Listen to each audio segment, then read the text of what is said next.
Ada tips bagaimana kalau saya kan birokrasi baru ya Pak, maaf.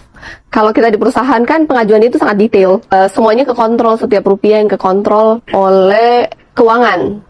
Kalau di sini juga birokrasi juga gitu. Pakai SIPD-nya. Jadi dikunci di SIPD-nya. Iya. Sekarang kan saya mengunci transaksi dengan SK nih sekarang. Kemudian buka-buka sedikit dengan SK. Ke depan kalau sudah mengerti SIPD, kuncinya dari SIPD ya. Ibu kunci SIPD bisa. Kan terkait Inpres nomor 1 efisiensi. Kan kemarin kita diarahkan untuk DAU efisiensinya 160 miliar. Itu sudah kita efisiensikan. Nah, kemudian setelah saya buka-buka itu, ternyata di setiap dinas itu banyak sekali DAU-DAU yang sebenarnya program itu nggak jelas. Kayak peningkatan penguasaan, bla bla bla. Saya boleh bintangkan dan ganti dengan program lain di APBDP nanti. Iya. Kalau yang sudah pasti dikurangi itu kan untuk infrastruktur ya, yang dari pusat. Ya itu udah dinolkan. Udah nol. Kalau yang lain, itu sekarang terserah Ibu di daerah. Ibu, betul itu pernyataan di pidato Ibu yang disampaikan itu. Jadi efisiensi itu bukan dikurangi kemudian dibawa ke pusat, tapi direlokasi setelah itu, direfokusi, diarahkan ke anggaran yang tepat. Inilah saat yang paling pas. Ini ada 3 momen. Yang pertama baru tahun anggaran baru masuk, yang kedua kepala daerah baru masuk untuk segera penyesuaian, yang ketiga ada kebijakan pusat. Iya. Jadi saatnya sekarang Ibu lihat di OPD tadi yang memang nggak penting, sudah diambil. Bolehkah saya kembalikan lagi ke infrastruktur? Boleh. Boleh Nggak kan? ada masalah. Justru ya dari refokusi ini, dari efisiensi ini untuk pendidikan, untuk kesehatan, untuk infrastruktur, untuk Ibu nggak usah lama-lama nunggu APBDP, sekarang juga bisa. Kita boleh pembahasan di-upload dan disahkan di Mei, udah boleh belum?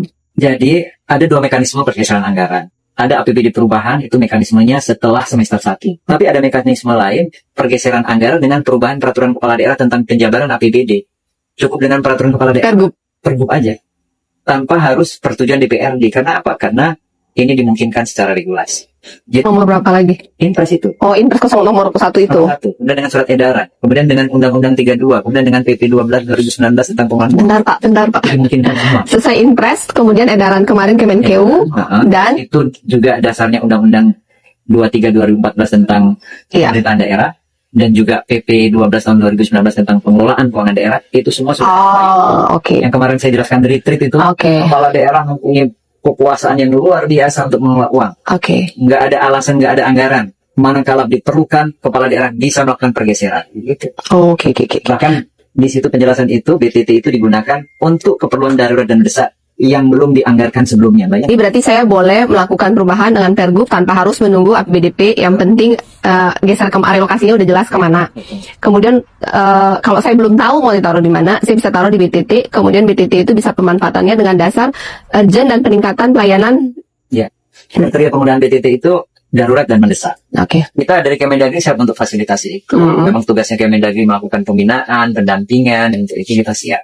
Ketika kita mengirim anak-anak kita kuliah di Jogja, Jakarta, ketika mereka membutuhkan pelayanan kesehatan hanya dengan menggunakan KTP Maluku Utara, mereka bisa mendapatkan akses kesehatan gratis. UHC prioritas adalah pintu untuk memastikan bahwa negara hadir ketika masyarakat khususnya Maluku Utara membutuhkan pelayanan kesehatan. Pelayanan itu ada dan bisa diakses oleh semua warga Maluku Utara secara gratis. Sehingga ketika kita mengirim anak-anak kita sekolah, kuliah di Jogja, di Jakarta, di Surabaya, ketika ada kecelakaan, ketika mereka sakit, ketika mereka membutuhkan pelayanan kesehatan hanya dengan menggunakan KTP Maluku Utara, mereka bisa mendapatkan akses kesehatan gratis. Untuk itulah kita hadir di sini untuk memastikan bahwa pelayanan kesehatan untuk masyarakat Maluku Utara dapat diakses secara gratis. Sekarang bagaimana caranya?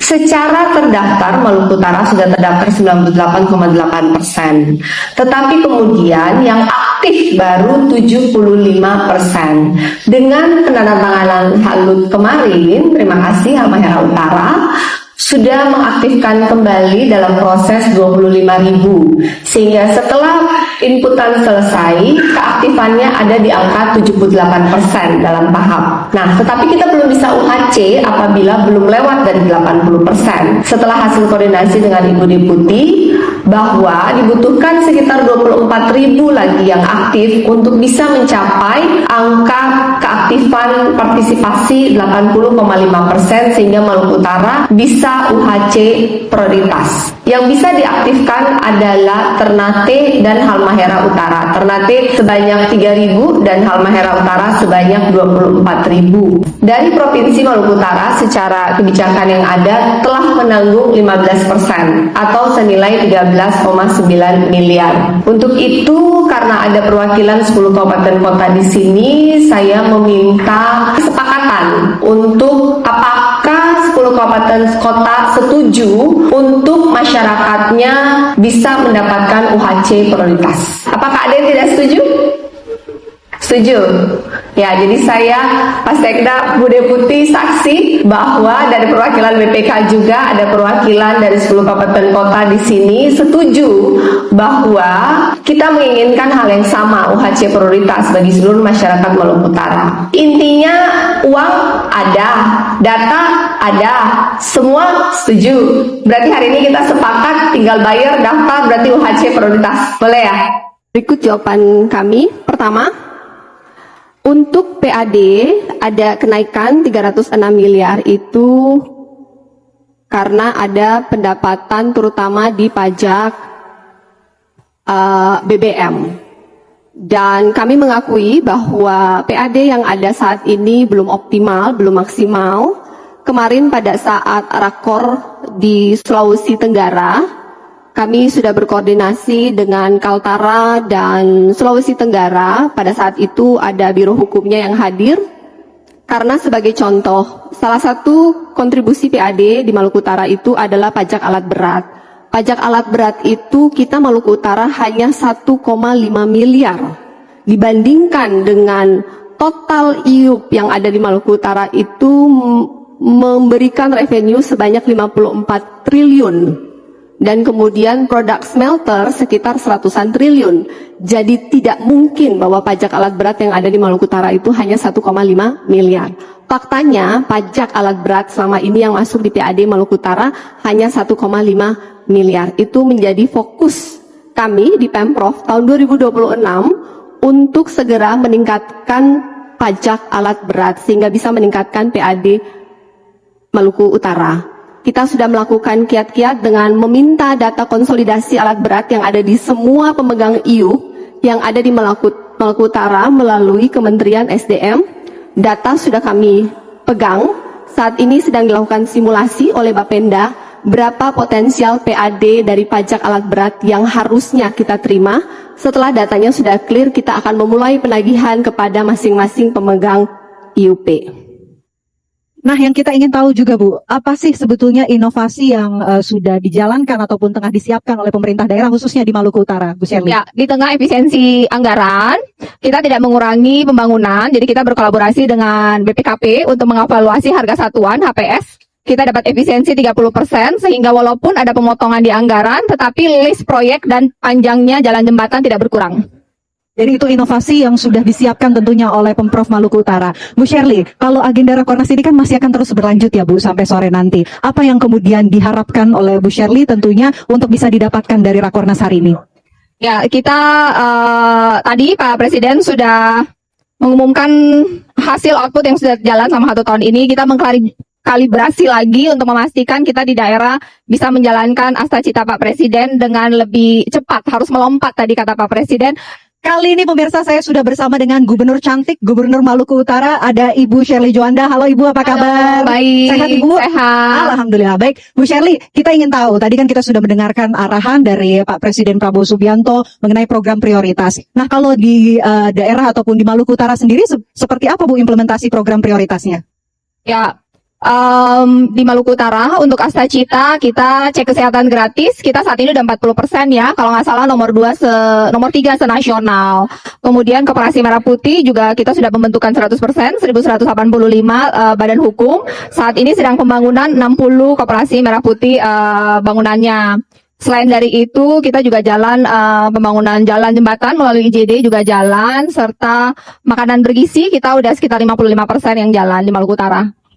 Nah, yang kita ingin tahu juga Bu, apa sih sebetulnya inovasi yang sudah dijalankan ataupun tengah disiapkan oleh pemerintah daerah khususnya di Maluku Utara, Bu Shirley? Ya, di tengah efisiensi anggaran, kita tidak mengurangi pembangunan, jadi kita berkolaborasi dengan BPKP untuk mengevaluasi harga satuan HPS. Kita dapat efisiensi 30%, sehingga walaupun ada pemotongan di anggaran, tetapi list proyek dan panjangnya jalan jembatan tidak berkurang. Jadi itu inovasi yang sudah disiapkan tentunya oleh Pemprov Maluku Utara. Bu Shirley, kalau agenda Rakornas ini kan masih akan terus berlanjut ya Bu sampai sore nanti. Apa yang kemudian diharapkan oleh Bu Shirley tentunya untuk bisa didapatkan dari Rakornas hari ini? Ya, kita tadi Pak Presiden sudah mengumumkan hasil output yang sudah jalan selama 1 tahun ini. Kita mengkalibrasi lagi untuk memastikan kita di daerah bisa menjalankan asta-cita Pak Presiden dengan lebih cepat. Harus melompat tadi kata Pak Presiden. Dan kita walaupun berbeda-beda, tapi kita semua harus bersama-sama berkolaborasi untuk memastikan asta-cita di Maluku Utara jalan dan bisa mengurangi kemiskinan, meningkatkan kualitas hidup masyarakat. Kalau dari daerah hadir, kira-kira Ibu bisa berkolaborasi apa nih Bu Shirley? Kalau misalnya nanti dari daerah kemudian dan pemerintah pusat sudah hadir, kolaborasi apa yang diinginkan oleh Pemprov Maluku Utara? Kolaborasinya banyak ya. Mungkin yang paling saya tekankan adalah minta bantuan dari pemerintah pusat untuk membangun jalan dan jembatan. Karena saat ini jalan dan jembatan di Maluku Utara itu masih kurang banget. Dan tanpa konektivitas maka kesejahteraan warga Maluku Utara itu belum bisa tercapai. Terakhir Bu Shirley, satu kata untuk Rakornas tahun 2026, apa Bu? Diharapkan hasil dari Rakornas ini akan berdampak bagi kebijakan-kebijakan kita, kepala daerah, demi meningkatkan kesejahteraan masyarakat Indonesia dan daerah masing-masing. Baik, terima kasih banyak Bu Shirley. Selamat menikmati agenda Rakornas sampai dengan selesai. Terima kasih, semoga sehat selalu Ibu.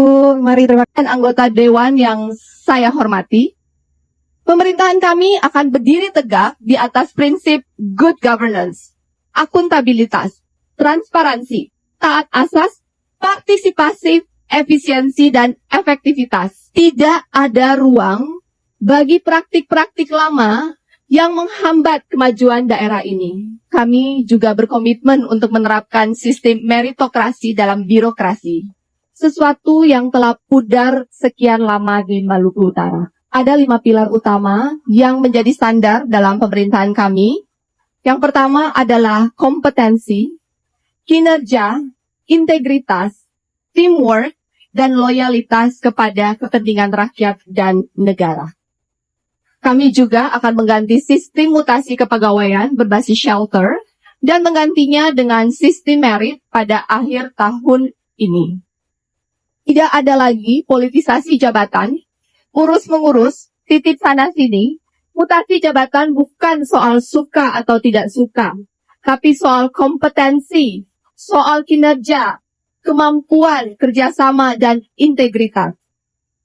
Hadirin. Dan terakhir adalah DOB Sofivi berdasarkan Perpres tahun 99 kita ditetapkan Sofivi menjadi ibu kota, tetapi kemudian statusnya saat ini masih kelurahan sehingga kemudian ada kehubungan di daerah jika memungkinkan DOB untuk Sofivi. Itu saja, terima kasih. Selanjutnya saya persilahkan Gubernur Maluku Utara. Yang saya hormati pimpinan Komisi 2 DPR RI, Ibu Wamendagri beserta jajarannya. Kondisi keuangan dari Maluku Utara, total pendapatan tidak ada pertumbuhan yang signifikan, bahwa kita fiskal yang lemah, kita sangat bergantung kepada dana transfer pusat ke daerah, dan DAU kita 100% habis untuk belanja pegawai. Kita murni hanya hidup dari operasional bergantung kepada PAD dan BBH. Dan posisi hutang Provinsi Maluku Utara saat ini dari APBD sekitar 3,2 triliun, hutangnya ada 998 miliar atau sekitar 30% dari APBD, peninggalan dari pemerintahan yang sebelumnya. Usulan dari kami Provinsi Maluku Utara, dikarenakan DAU transferannya habis untuk belanja pegawai, maka kami harus berpikir out of the box bagaimana meningkatkan PAD. Dampak lingkungan yang dihasilkan dari sumber daya alam yang dieksplor selama ini, dampak sosial dan dampak lingkungan ditanggung langsung oleh daerah, tetapi kemudian kita tidak mendapatkan kompensasi nilai ekonomi yang cukup untuk memperbaiki dampak tersebut. Jadi permintaan dari kami hanya menginginkan kompensasi ekonomi yang layak, mohon jalan, jembatan, pendidikan, kesehatan dilayakkan sesuai standar. Jadi ketika 10, 15, 20 tahun lagi sumber daya alamnya habis, di Maluku Utara sudah ada diversifikasi ekonomi di pertanian, di perikanan dengan skala ekonomi of scale yang cukup besar yang bisa menggantikan PAD dan BBH yang dihasilkan oleh tambang tetapi di sektor perikanan dan pertanian. Basically, North Maluku as the highest growth, but mostly in mining industry. But we also want to have a diversification through fishery and agriculture and business, because I aware that we lack financial literacy, a basic one. We can increase their revenue, but without equip them with enough literacy of financial, they will be back to the zero again. We start step by step, and normally it will expand, and then we will know what's the best scenario that we can do together. Building trust. Yeah, the ending objective is building capacity. Yeah. So by that agreement, shall we proceed to the dining table? Because you have limited time.